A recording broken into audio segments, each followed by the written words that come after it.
नमस्कार साथियों, कैसे हैं आप लोग। खबर यह है कि एमपी शिक्षक वर्ग 3 का फाइनल रिजल्ट आ चुका है। आप कहेंगे भैया रिजल्ट तो बहुत पहले आ चुका था, शायद फरवरी में अपना रिजल्ट आ चुका था।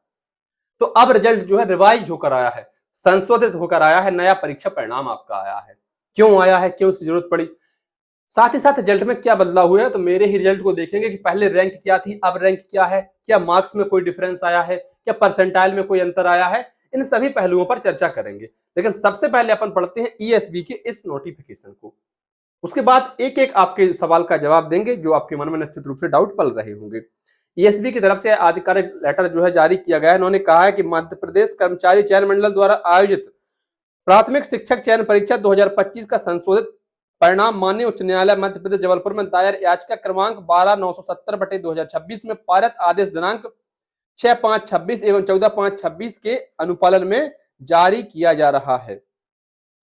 माननीय न्यायालय के निर्देशानुसार ऐसे अभ्यर्थी जिन्होंने पूर्व में कंडिका 7.7 याद रखना, इस पर आगे चर्चा करेंगे अपन में डॉक्यूमेंट अपलोड कराए गए हैं। जिन अभ्यर्थियों द्वारा आदेश के अनुपालन में खुली लिंक के माध्यम से डॉक्यूमेंट अपलोड नहीं किए गए, उन्हें माननीय न्यायालय ने आदेशानुसार निरस्त करते हुए संशोधित प्रवीण सूची तैयार की है। शेष सभी बिंदु शर्तें पूर्ववत रहेंगी और रिजल्ट जो है वो 14 तारीख को, मतलब कल जो है आपका जारी हुआ। मैं बताता हूं क्या है। स्पेशल एजुकेशन में अगर किसी ने डी एड कर रखी हो तो उसको उसमें टिक में हाँ करना था। जब फार्म भरे, हमने भी ये फॉर्म भरा था, हम भी डी एड किए हैं, तो हमारे सामने भी ये विकल्प आए थे। अब ऐसा नहीं है कि देश में सिर्फ आप ही पढ़े हैं, हमने भी थोड़ी बहुत पढ़ाई की है। जो अरविंद कुशवाहा जी हमारे फॉर्म भरते हैं वो भी निश्चित रूप से जानकारी रखते हैं, उन्होंने भी स्पष्ट कर दिया था उसी समय हमारा फॉर्म पूरी तरह से सही भरा था। लेकिन दुर्भाग्यवश कुछ लोगों से हुई गलती, उन्होंने स्पेशल एजुकेशन में आपका जो है हाँ कर दिया। लेकिन मैं एक बात बताऊं आपको, जिनसे गलती हुई ऐसे लोग बहुत ज्यादा नहीं थे, बमुश्किल 5-10%। बाकी जिन्होंने गलती की वो चतुर थे। उन्हें लगता था कि अभी हाँ कर देते हैं, बाद में जब लिस्ट में नाम आ जाए, बाद में जब ज्वाइनिंग का टाइम आएगा तो कुछ ले दे के जो है ज्वाइनिंग कर लेंगे, हो जाएगा काम अपना। क्योंकि अगर फॉर्म भरने में गलती आपसे हुई थी तो विभाग ने संशोधित करने के लिए समय दिया था और 2 बार समय दिया था, उसके बाद भी संशोधित नहीं कर पाए। इसका मतलब कुछ तो बात थी। हाँ, हो गई होगी कुछ लोगों से फॉर्म भरने में गलती, लेकिन वो बहुत कम लोगों से गलती हुई है। अगर मान लो जैसे मेरी जो योग्यता है, डी एड करें, MA history, MA polity, BA, बस यही चीजें हैं। अब इसके अलावा मैं किसी आवेदन में जो एलएलबी से भर रहा हूं मैं उसमें हाँ कर दूं, भाई अपन ने ऑनलाइन फॉर्म ही तो भरना है।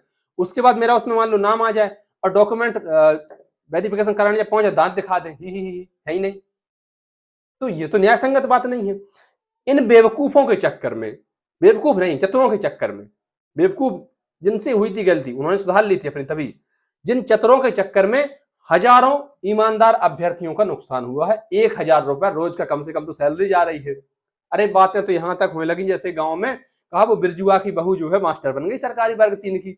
अच्छा, पर वही मुंह गोबर को तसला लाया दिखानी थी, अगर मास्टर नहीं बन गई होती तो पढ़ा भी नहीं जाती। क्योंकि ज्वाइनिंग आपकी समय से लेट हो रही है तो तरह तरह की बातें भी होने लगती हैं। आपके यहाँ होती है कि नहीं होती है? हमारे यहाँ चलती रहती है।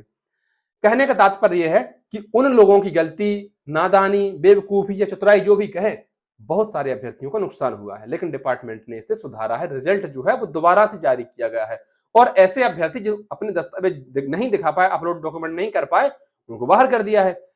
अब जब जैसे मान लो 10 लोग थे, 1 2 3 4 5 6 7 8 9 10, ये 10 लोग थे। इसके पास, इन 4 लोगों के पास मान लो डॉक्यूमेंट्स थे ही नहीं, तो फर्जी थे, तो इनको हटा दिया है डिपार्टमेंट ने। अब इनकी जगह कोई और आएगा। अरे हाँ या ना, वो अभ्यर्थी जो उस समय पर करीब आधे पॉइंट से 1 पॉइंट से 0.01 से बाहर हो गए थे, ऐसे लोगों को आज नौकरी मिल गई है। ऊपर वाले ने उनकी सुनी, भले ही देर है अंधेर नहीं है, ऐसा कहते हैं और सच भी साबित हुआ।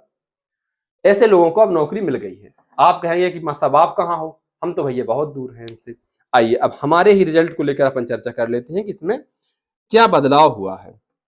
सबसे पहले आप मेरा रिजल्ट देखिए, जो उस समय का था रिजल्ट, स्कोर था इसमें 60.82, रैंक थी 16,449, आपको भली भांति विजुअल हो रहा होगा, और परसेंटाइल था 85.43, 85.43। एक बार फिर सुन लीजिए, रैंक थी 16,449, स्कोर 60.82 और परसेंटाइल 85.43, 85.43।